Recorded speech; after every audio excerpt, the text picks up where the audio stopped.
যে বৈশিষ্ট্যগুলো আপনার ভিতরে থাকলে আপনি জেনে নেবেন গ্যারেন্টেড আপনি জান্নাতি। আপনি জান্নাতি কিনা এটা বোঝার আলামত হচ্ছে এটাই, আপনি জান্নাতি মানুষ কিনা, এই গুণাগুণগুলো আপনার ভিতরে আছে কিনা আপনি একটু খেয়াল করেন। এটা প্রত্যেকটা মানুষের আমাদের জানা দরকার। জান্নাতে কিন্তু সবাই যাইতে চায়, কিন্তু আসলে জান্নাতি আপনি যে এই যে এসএসসি পরীক্ষা দিতে যান, যখন দাখিল পরীক্ষা দিতে যান, ইন্টারমিডিয়েটে যান, ঢাকা বিশ্ববিদ্যালয়ে যখন ভর্তি হন, আপনার কিছু যোগ্যতার সীমারেখা দেয় না যে তোমাকে এত মার্কস পেতে হবে তাহলে ঢাকা বিশ্ববিদ্যালয়ে তুমি ঢুকতে পারবা, তাছাড়া ঢুকতে পারবা না। ডিপ্লোমেটিক এরিয়ায় যখন আপনি যান তখন কিন্তু আপনাকে একটা প্রবেশপত্র দেওয়া হয়। মানে পৃথিবীতে যদি এই জায়গাটায় ঢোকার জন্য এই যোগ্যতার আপনার প্রয়োজন হয়, জান্নাতে দাখিল করার জন্য ঢোকার জন্য 8 শ্রেণীর যোগ্যতার কথা আল্লাহ সুবহানাহু ওয়া তাআলা পবিত্র কুরআনুল কারীমে আপনাকে বলে দিয়েছেন।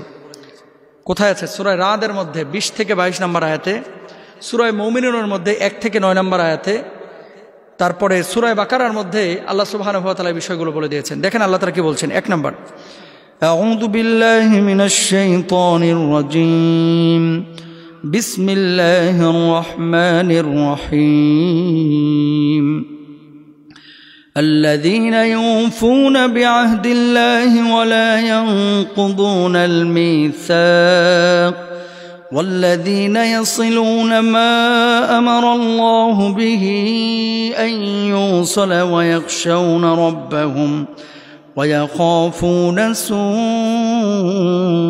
الحساب والذين صبروا ابتغاء وجه ربهم وأقاموا الصلاة وأنفقوا مما رزقناهم سرا وعلانية ويدرؤون بالحسنة السيئة أولئك لهم عقبى الدار صدق الله العظيم। আল্লাহ সুবহানাহু ওয়া তাআলা এই সূরা রাদের মধ্যে 1 নম্বর বৈশিষ্ট্যের কথা এই আয়াতে কারিমায় বলছে, আল্লাহর সাথে কৃত অঙ্গীকার যারা রক্ষা করেছে। আল্লাহর সাথে কৃত অঙ্গীকার কি? আল্লাহর গোলামি করা, আল্লাহর ইবাদত বন্দেগী করা। যারা এই কৃত অঙ্গীকার মানে আল্লাহকে ছাড়া অন্য কাউকে প্রভু মানবে না, শরীক করবে না, আল্লাহর একত্ববাদকে স্বীকার করবে, এই মানুষগুলো জান্নাতে যাবে। 2 নম্বর, আত্মীয়তার সম্পর্ক যারা রক্ষা করে চলেছে। কিছু মানুষ আছে এত নিকৃষ্ট, এত রূঢ়, এত অস্বাভাবিক, নিজে ভালো খায়, নিজে চলে, নিজে চাচা আপন জান বাসা, এই ভূমিকা এই মানসিকতা তৈরি করেছে, কিন্তু নিজের চাচা ফুপা মামা আপন ভাই বোন এদের কোনো খোঁজ খবর রাখে না। এই মানুষগুলো জাহান্নামে যাবে, আর যারা রক্ষা করবে তারা জান্নাতে যাবে। 3 নম্বর, আল্লাহকে যারা ভয় করেছে। 4 নম্বর, পরকালের বিশ্বাস এবং ভয় যাদের হৃদয়ে রয়েছে। 5 নম্বর, আল্লাহর সন্তুষ্টির জন্য যারা ধৈর্য ধারণ করেছে। মারমার কাটকাট অবস্থা রাখা যাবে না। এই পৃথিবীর বুকে তারাই সবচাইতে সুখী এবং ভালো আছে যাদের রাগ কম, যাদের মানসিক অবস্থাটা স্থির, তাড়াহুড়া করে না সব কিছুতে, খুব ধীর স্থিরভাবে কাজকর্ম করে।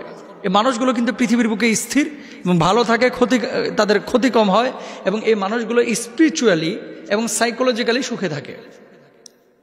তাহলে ধৈর্য ধারণ করতে হবে, রাগ ক্রোধ এগুলোকে নিয়ন্ত্রণ করতে হবে। 6 নম্বর, নামাজ আদায় করতে হবে।